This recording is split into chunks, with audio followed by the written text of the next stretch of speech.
them out and bar the door. Lock them out forevermore. Nook and cranny, window, door, seal them out forevermore. Curse, go back, curse, go back. Back with double fear and flack. Curse, go back, curse, go back. Back with double pain and lack. Silver arrow through the night, silver arrow take thy flight. Silver arrow seek and find. Cursing heart and cursing mind.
The practice of witchcraft has plagued man on this planet since he first used words. In the beginning was the Word.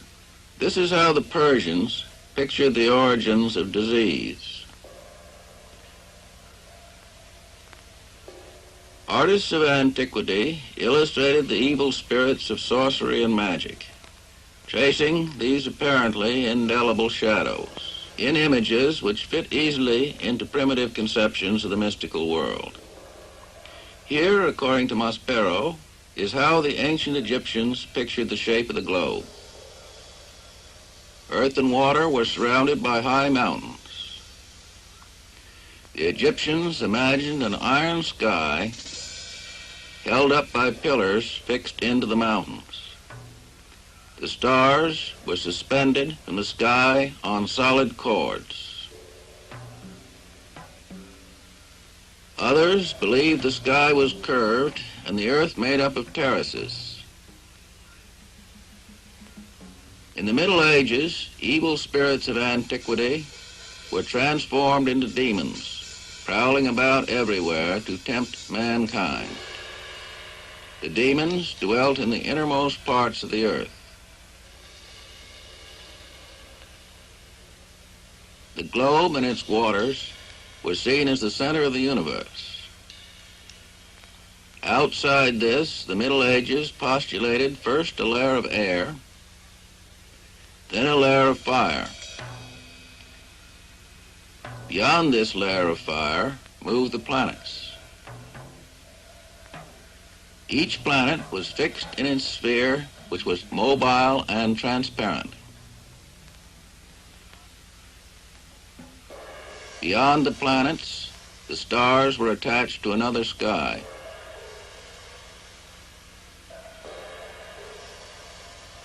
In the outermost circle, Almighty God was enthroned, surrounded by 9 angelic choirs. And it was God who controlled the world machinery.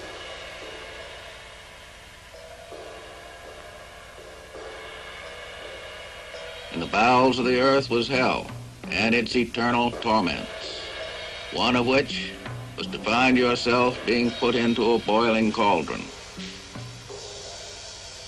Here, one of the damned is thrown directly into the fire. Here's a demon giving one of the damned a drink of horrid brimstone liquid. This scene gives an accurate picture of the conceptions of the Middle Ages.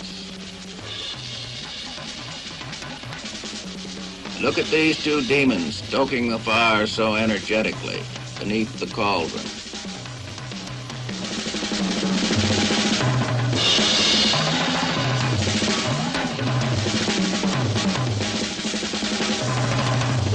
People were convinced then that the witches had made an unlawful contract with Satan, and for this deed deserved the stake. These two German illustrations show a greedy witch obtaining milk by squeezing an axe handle, whilst another old biddy has maliciously cast a spell on a man's shoes. It was the witches' custom to hold counsel among themselves. Then they hastened to bewitch a cow so it would yield no more milk. Here, a sorcerer and a witch set fire to a village with a magic spell.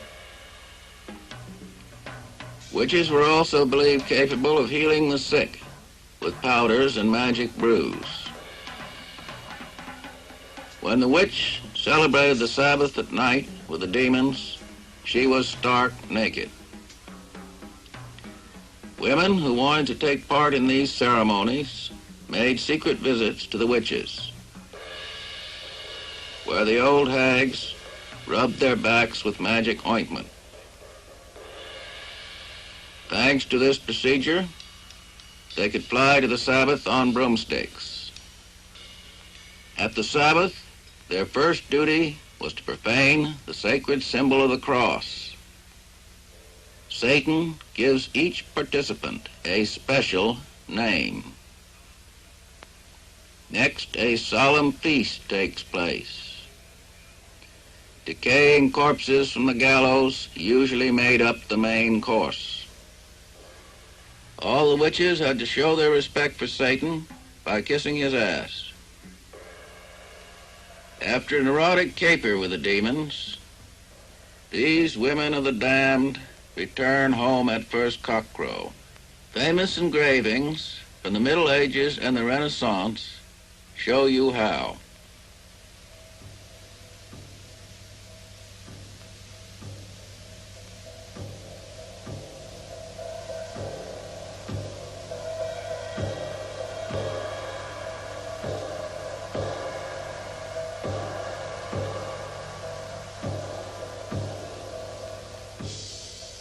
Thousands of women declared that they had taken part in these mysterious meetings and diabolical gatherings.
It's midnight in a little town in the Middle Ages.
Such is the Middle Ages. The devil's deeds run rampant.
Belief in the devil was so steadfast, in fact, that many people declared they had seen and touched him in person, giving incredible descriptions of this horrid individual.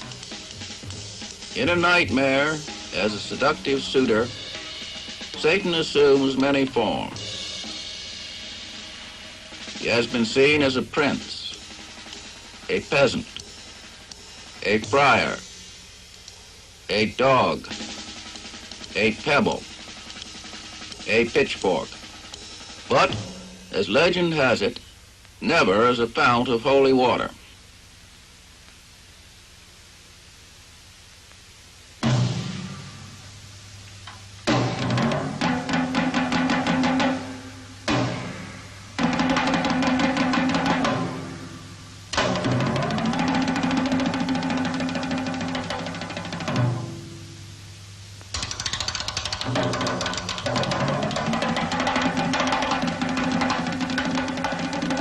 Satan's friend can be wonderfully young and beautiful, but she is usually wretched, old, poor, and dirty.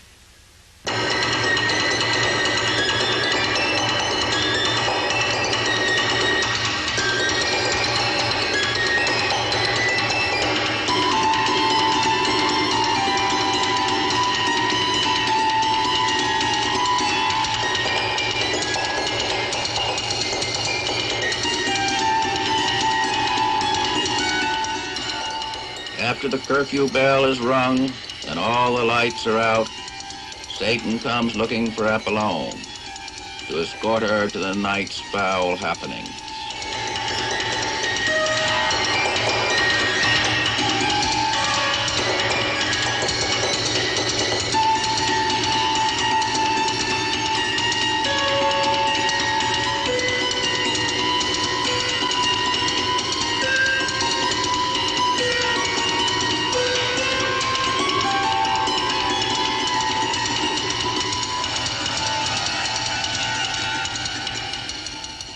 High in the celestial hell is the castle of Apollyon, and there Satan gratifies his unspeakable secret desires.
In France, Meinmann's book, Judges and Judgments, you can see these engravings showing the judges of witches carrying out their duties.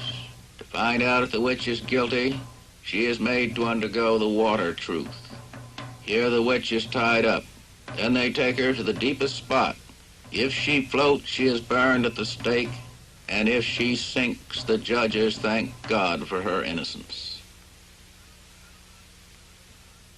You're now going to see a witch hunt during the period when the Pope had dispatched judges through all Christendom, specialized in witch hunting.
The youngest officer of the Inquisition must not exchange one word with a woman.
The witch is dressed in purified clothes.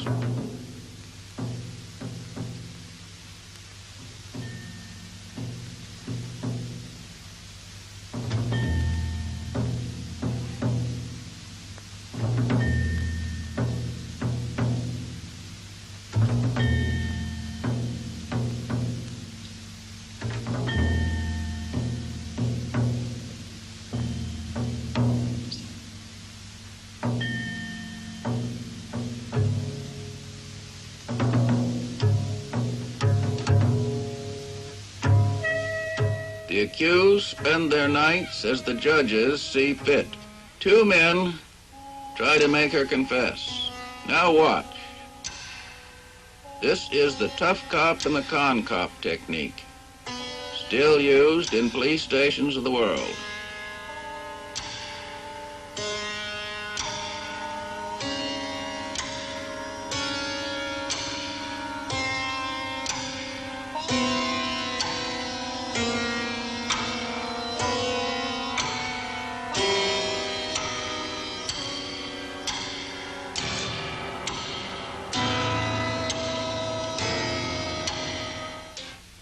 If the woman persists in denial, they resort to religious methods.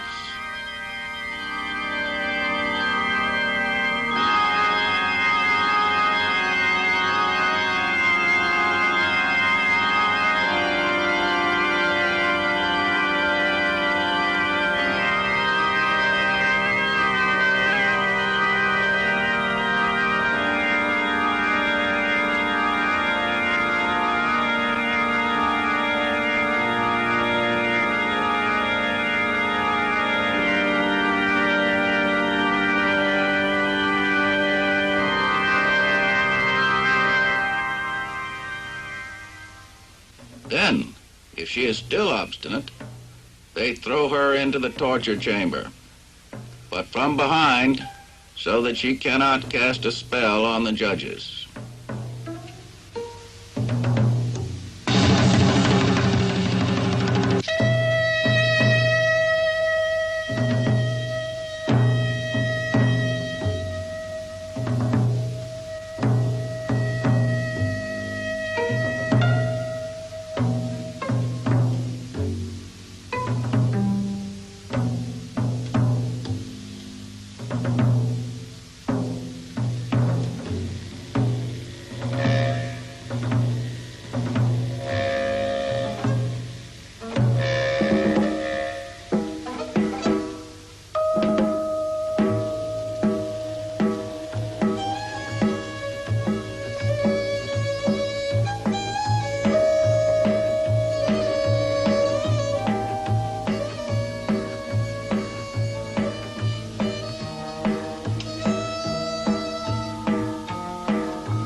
Thus the machinery of the law was set in motion. Every tortured witch denounced another dozen, and the soldiers in the town were seldom idle.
Anyone who hindered the arrest of a witch was considered an accomplice. Thus the fate of young Anna, Jesper Loreliem's wife, was settled. Only 2 members of Jesper Loreliem's unfortunate household now remain.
Anna has been arrested, and the judges have made her undergo the usual treatment for confessions.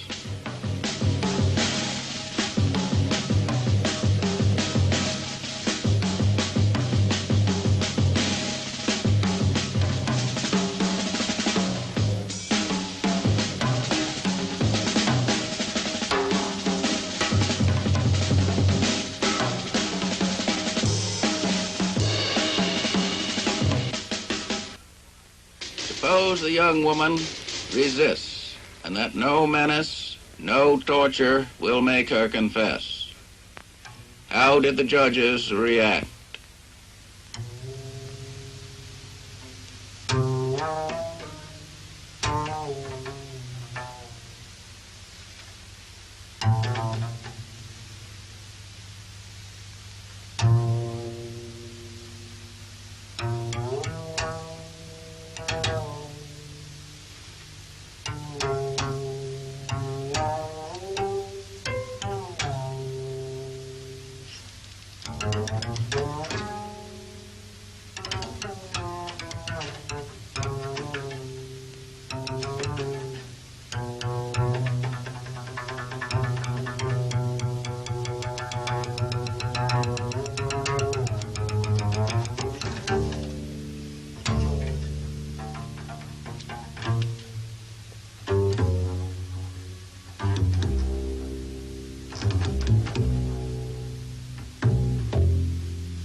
And that's how they'll burn you too, young woman, in honor of God and as a lesson to others.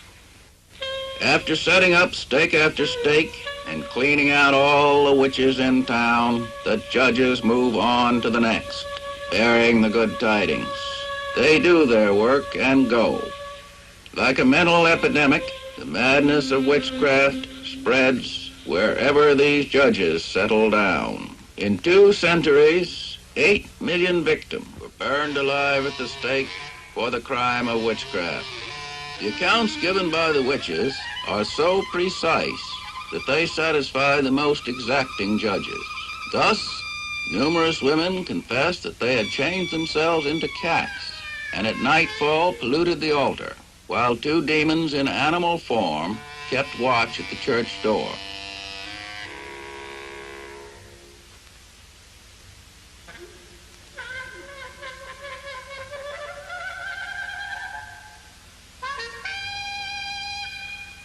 Some women were burned at the stake after being accused of bewitching conjugal beds by making knots. Each knot would prevent a pregnancy. It was the magic knot of impotence, the dreaded conjugal evil. With the help of a witch's hair and a metallic cross, all the happiness of a home could be destroyed once and for all. To understand clearly the confessions of the witches, take a look at the instruments of torture that were used.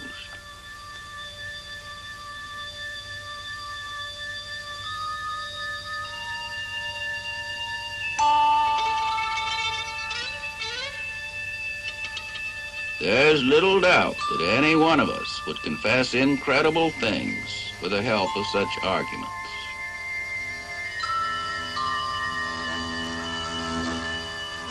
The French doctor, Paul Regnard, describes the way in which this very special collar was used. It is held by 4 tightly stretched cords. The wrists and ankles of the victim are fastened to 2 iron bars. A blazing basin is brought in. This engraving is entitled, After the Interrogation.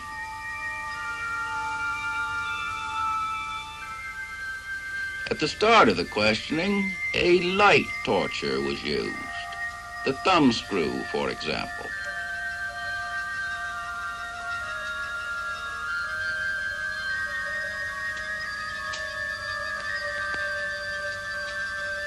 In the majority of convents in the Middle Ages, fear of the devil reached hysteria. The nuns took to flagellation and to mortification.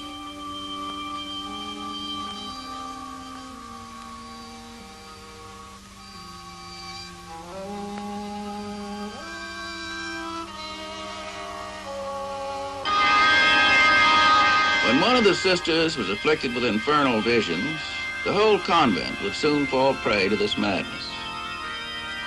Raving mystical lunacy, enigmatic and contagious madness, leading to excesses of sacrilegious and erotic behavior. In accounts which are still preserved, these women have told with striking simplicity how the devil penetrated the convent. God knows what horrible delusions these women went through before they were invaded by madness. They confessed in despair, "We were provoked by the devil."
We now pass to present time, 1920.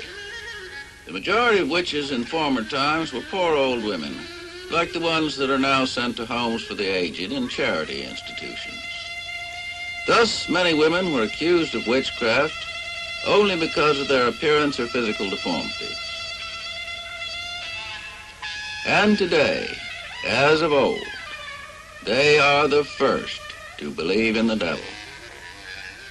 The old woman who plays Marie the seamstress in this movie lifted up her weary head one day and said, "The devil exists.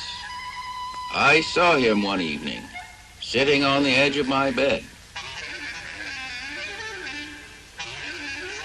This little book belonged to her, and it shows how the devil can be recognized. The madness of witchcraft is closely related to certain psychopathic states encountered in neuropsychiatry. In the following scenes, the same actress plays the role of several mentally disturbed patients, all of the same type. This young hypersensitive girl is a sleepwalker. During her sleep, this woman does the things she fears most. Like the witch provoked by the devil, this young woman was forced, asleep or awake, to yield to an enigmatic desire to light matches.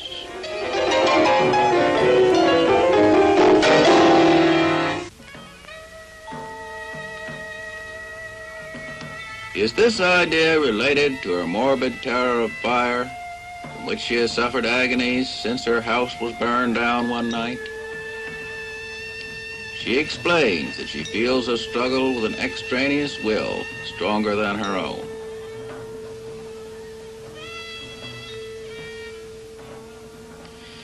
Is there not a certain affinity between the witch and this sleepwalker who wanders at night through the sleeping house?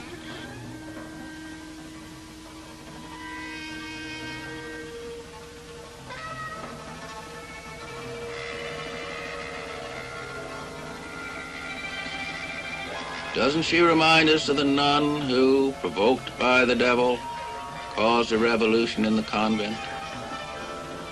This unfortunate woman does in her sleep that which, in a waking state, she fears most of all.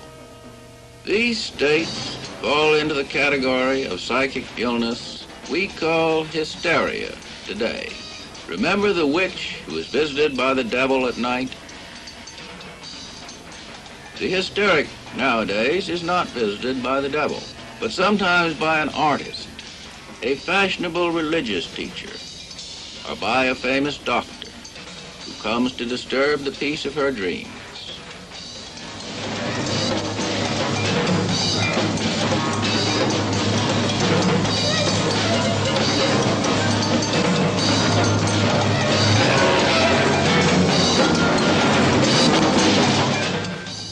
The hysteric always asserts that her visitors entered through the window or by passing through the wall.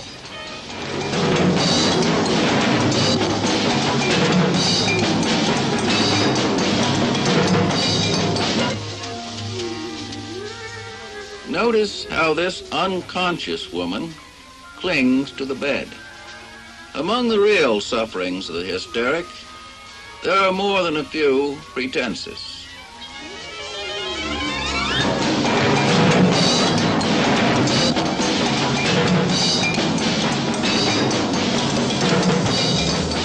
The Middle Ages believed that during the Sabbath, the devil marked the witch's naked body with spots in order to make it numb.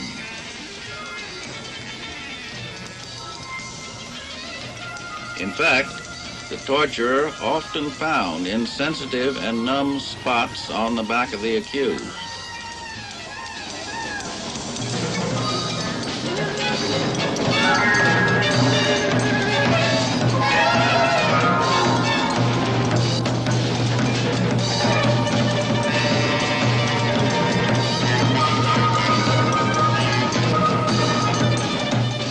Today, this curious insensitivity is known as one of the symptoms of hysteria.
Afflicted young woman, in the Middle Ages you were exposed to the harshness of the church, and now you are in the grip of civic law.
With the passing centuries, the God of the Middle Ages is no longer in his circle, surrounded by 9 angelic choirs.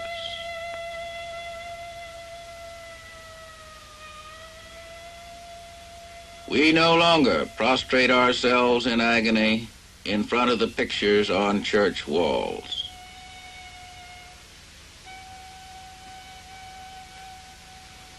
The witch no longer rides to the Sabbath on her broomstick. But is not superstition still rife among us? Is there such a difference between the witch of yesteryear and the clairvoyant of today? We don't burn old women today, but aren't they wretched in a different way? And the hysterical woman with the strange behavior, isn't she still something of an enigma to us? Nowadays, we can find such women to the lunatic asylum, or, if the woman be rich, into a modern clinic with her. And there, the therapeutic shower has replaced the tortures of former times. But the enigma of the devil remains, and will, no doubt, remain unsolved until the death of the last man, or woman.